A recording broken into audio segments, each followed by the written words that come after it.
the crack of dawn, locals in Kibera living at Mashimoni, Lindi, Kambimuru and Kisumundogo woke up to the rumbling noise of bulldozers.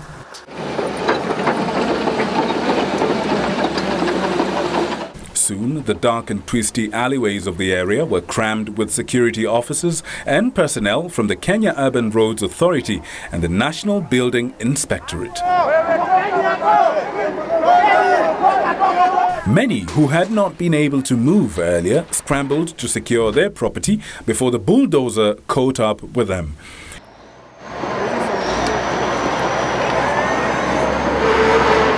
Three hours after, the area had been flattened. The destruction was absolute.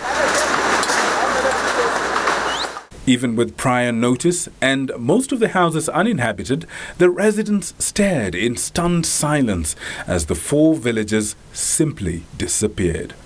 This structure was spared only after protests from locals to defend the occupant, living in squalor.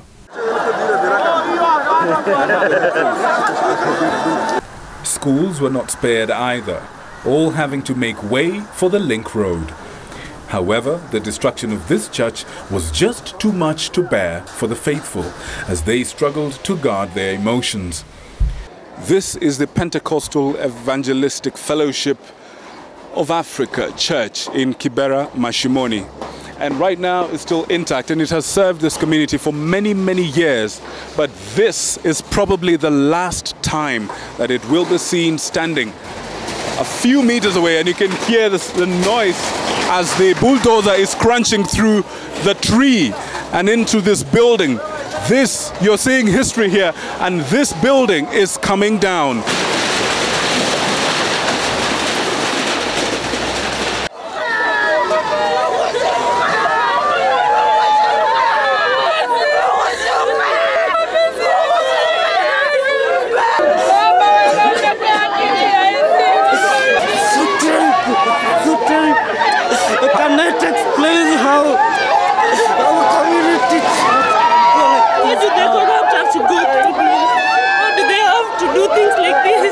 It is so discouraging and breaking to many of us when we see such issues happening. But the most important word that I might put in my heart is that they have not touched the source. And if the source is still remaining and the source still remains, whatever has been destroyed will be recovered.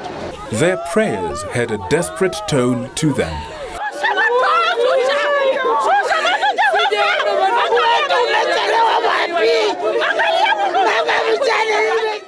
Interestingly, in what many termed poetic justice, the bulldozer which was involved in the demolition of the church shortly after was trapped in a collapsed latrine for some time.